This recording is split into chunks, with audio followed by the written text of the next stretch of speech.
Am I the a-hole for refusing to help my stepdad financially after my mom passed, even though I'm well off? This is hard to write, but here goes. I, 34 female, lost my mom about a year ago.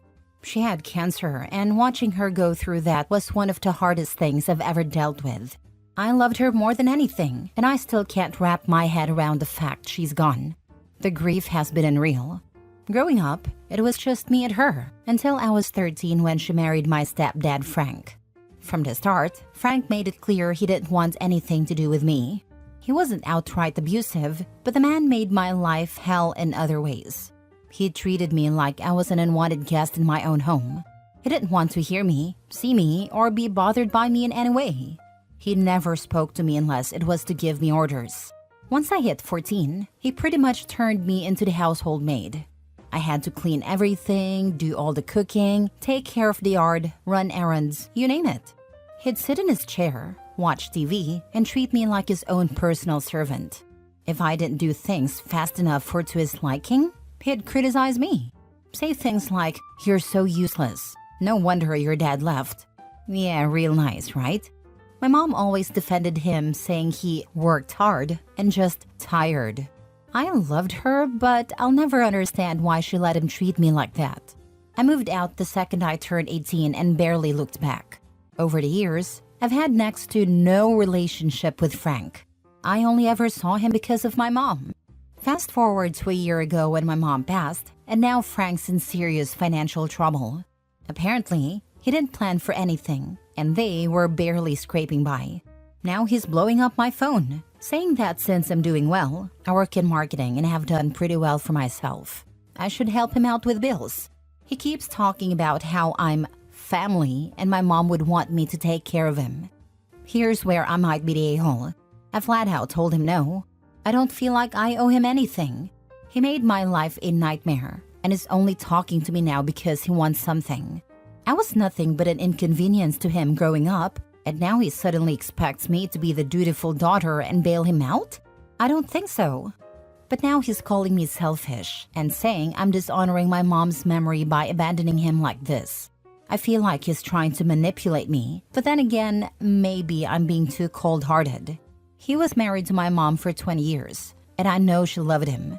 She would probably want me to help him, but I just can't bring myself to do it. Every time I think about giving him money, I get this anger inside me thinking about how he treated me when I was a kid. So am I the a-hole for refusing to help out my stepdad financially, even though I can afford to? Or am I being justified in cutting him off after everything he put me through? Now for the top comments. Not the a-hole. You are not obligated to help someone who mistreated you, even if they were married to your mom. Agreed. Frank treated Opie terribly growing up, and now he's only reaching out because he's desperate. You were not obligated to help someone who actively made your life miserable. Thank you. I was a servant a long time ago. Those times are gone. Don't even entertain this guy in his whinging. He made it clear you're not family to him, so take him at his word and block his number. She would probably want me to help him, but I just can't bring myself to do it. If that were the case, your mother should have had him treat you much better. I'm very sorry for the loss of your mother, but no, you are not the a-hole here. Basically, he brought this on himself by his negative behavior. Not the a-hole. This sounds like her mom made excuses for his awful behavior and didn't protect Opie. Not the a-hole. Block him and move on. I don't want to bash a deceased person, but her mom did not do well by her. I can't help but feel if she even did anything even minor for him, he'd show no damn appreciation toward her, and he probably would feel even more entitled. Next story. Am I the a-hole for refusing to take my sister's kids to school after they've been bullying my son? A bit of background. My sister Sarah and her 2 kids, Jake 14 male and Mia 12 female, recently moved in with us after Sarah went through a rough divorce. She's been staying with us for about 6 months now, and we've tried to be as accommodating as possible. My wife Laura and I have 1 son, Ethan 13 male. At first, everything was fine, and the kids got along okay. Over the last few months, however, Jake and Mia have been making Ethan's life miserable. They've been teasing him constantly, calling him names and even going through his things when we're not around. It's been especially bad for Ethan because he's more introverted and quiet. He's come to us multiple times, upset about things they've said or done, and I've tried addressing it with Sarah. Her response has been pretty dismissive. It's just normal sibling stuff. They'll grow out of it. The tipping point came last week when Ethan told me that Jake had taken his school project, something he'd spent days working on, and ruined it by drawing all over it. Ethan was in tears. When I confronted Jake, he laughed it off like it was a joke. Sarah didn't seem to think it was a big deal and said Ethan was being too sensitive. Laura was furious but tried to stay calm. I finally had enough and told Sarah that if she couldn't keep her kids in check, I wasn't going to keep doing favors, like driving them to school every day. I've been taking all the kids to school since Sarah moved in because her car broke down and she hasn't been able to get it fixed. It's about a 20-minute detour for me, and I was happy to do it at first. But after all of this, I told her it was too much, and she needed to figure it out on her own. Now Sarah's upset, saying I'm punishing her and her kids over something small, and it's not fair for me to leave her stranded. She even went as far as to say I was being petty and holding a grudge against the kids. She thinks I'm overreacting, and should just let it go for the sake of family harmony. My wife is 100% on my side, and thinks Sarah's kids have been out of line for months. But now Sarah's giving me the cold shoulder and telling other family members that I'm being unreasonable. So am I the a-hole for refusing to drive them to school anymore?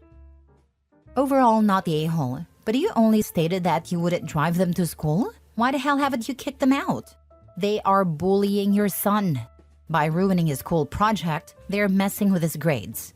What if that project is the difference between a pass and a fail? They are bullying him in his own home. Kick them out. And anyone who tells you you're being horrible and unfair, ask them when are they taking her in then. You're right. I think it is about time someone else takes them on as their burden. I've been doing this for long enough now, and she doesn't even seem as though she's trying hard to fix her situation. Why would she try? She's living, I assume, rent-free or at least reduced? You didn't say whether she's helping out financially at all. If she's not, why would she want to give up a free space to live with someone who is willing to ferry her kids around? Does she pay gas? I would have kicked her out too just to protect my son. This is crazy. OP's son is being bullied at home and OP needs to do something. I kind of want to go OP is the a-hole, but not for refusing to drive the kids to school, but for not kicking out the abusive kids and the sister. I think you're the a-hole because you're imposing a penalty that doesn't do anything and doesn't mean anything. Refusing to drive her kids while they still live in the house is going to amp up hostilities. You need to tell Sarah that she has 1 week to get out. The end. You're right. I'm going to have to clear her out ASAP. Next story. Am I the a-hole for not changing the name chosen for my son because my sister who struggled to have a child wants it for hers? I'm 26 female, due in a couple of weeks with my first baby, a boy. And I already know when he'll be born because I have a C-section scheduled for medical reasons. So this is set in stone. We chose to name him after my husband's dad who died when he was a baby. This was something very important to him and therefore was important to me. This was decided early in my pregnancy but didn't get announced until my baby shower some weeks ago. We only let people know then because some wanted to personalize their gifts to us or add additional gifts with a name. My oldest sister, 36 female, is due late December/early January. This is also her first child after 12 years of infertility and struggling to conceive. Our middle sister, 34 female, was the first to have kids and has 5 now. She's also done having kids. For my oldest sister, watching our middle sister have kids so easily really hurt her. And I know their relationship struggled because my middle sister joked that she would carry a baby for my oldest sister and her husband, and she didn't say it as a joke at first. It was really hurtful to her. So there's some family tension there. I was disgusted by what our middle sister did too. They were always closest since they were only 2 years apart. I was never very close to either because of the bigger age gap. My oldest sister and I grew closer with our pregnancies, and she had told me she had a boy named picked out, but not a girl one yet because they had changed their mind about the girl's name they'd chosen. She asked if she could tell me when they decided on a girl name. I said of course. They found out they were having a boy a few days before my shower, but she decided to wait to tell me the name until after because she didn't want to take the focus off me. But then my son's name was announced, and it was the same name as the one they had chosen. She asked me afterward if we could find another name. She said she really wants her son to have his own special name, and they've had this name chosen for 10 years. I told her this is my late father-in-law's name and means so much to my husband. She told me she really doesn't want the cousins sharing a name. I said it could be worse. She left in tears and she went quiet for a while. But after a couple of weeks, she asked me again to please consider another name. I let my husband know what was going on, and we worked out something to say together. And then I communicated that we would not change the name. When she pushed, I pointed out my son would be born first, so it wasn't me stealing the name. She made it very clear how hurt she is, and how she feels like both me and our middle sister failed to understand all she's been through and lack compassion for her. I feel awful. Am I the a-hole? Now for the comments. Not the a-hole. Cousins can have the same name. I assume they'll have different middle names and different last names. You can use first name, middle name, or first name, last name to distinguish them if they're together and you need to call to one of them. But realistically, how often will that happen? Or Sally's Ethan and Janny's Ethan if relatives are discussing the cousins. It's not that hard. Yes, different middle names for sure, and different last names. You're not the a-hole. Don't spend another minute worrying about it. Use the name you and your husband love and carefully chose. Info. How is offering to be a surrogate mother hurtful? But not the a-hole. Nobody owns a name, and cousins with the same name just happens. She will have to deal with it. It was a joke. She said it so it sounded serious. Got our oldest sister looking hopeful and then admitted it was a joke and she wouldn't do it. Oh, that is horrible. Yes, she did not sound like she was joking either. Had us all believing her, to then really show how little empathy she had. She was laughing it off too, like it was nothing. Last story. Am I the a-hole for demanding that my niece, or her parents, pay me back for the hundreds of dollars of perfume she stole from me? Note, I'm not involving the police, suing anyone, etc. Please don't try to argue with me about this or convince me why I should. I have a perfume collection that I started when I was a teenager slinging burritos as my first job. I have over 400 bottles at this point. I take great pride in my collection and I use it. I'm also happy to give people decants, samples, of most of my bottles. Let them sample a spray or two, give some bottles as gifts, etc. What I have a huge freaking issue with is my 17-year-old niece coming into my home under the guise of walking my dog, decanting bottles on her own, and selling the samples to her little friends. She thinks that because I have so many bottles, I wouldn't notice some missing or getting massive dents in them. Well, little Miss Entrepreneur failed to realize that her private Instagram wasn't friends only or whatever. And I saw each and every freaking story with each prize and sample she had. I tallied everything up and got a pretty good estimate based on cost per ounce. Thankfully, she mostly picked the TikTok famous perfumes and didn't go for the most rare niche perfumes. She did snatch an entire 2.5-ounce bottle of a certain brand though, which runs $300+ at most retailers, as well as full bottles of perfumes you can get at Sephora. Petty or not, I printed out the entire list of what she'd taken, price estimate, and handed it off to my sister, her mom. I said that I expect to be paid back, in full. And of course, her freaking sneaky little butt is never allowed in my home again. My sister got super pissy with me, going on about how my niece is just a kid. Kids make mistakes, etc. I said yes, kids make mistakes, and this is a great way for my niece to learn from hers. Their argument is that now the money she was going to use for a car has to go towards paying me back. I don't care. She is lucky that I have no interest in involving the police, small claims, or any of that. But am I the a-hole? Because she is a teenager. She's just a kid who created a successful business enterprise selling stolen property. Not the a-hole. This is part of what bugs me. If she had come to me and asked me if she could sell a handful of her friends some samples, I might have entertained the idea.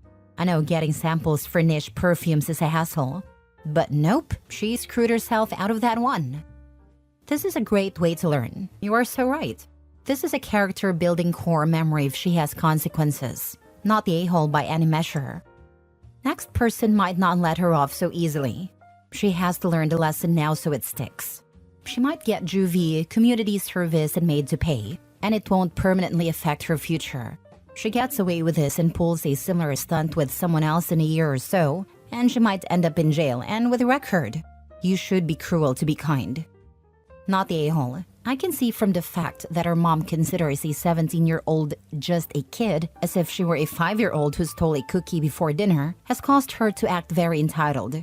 She made a series of decisions to steal from you and profit from it.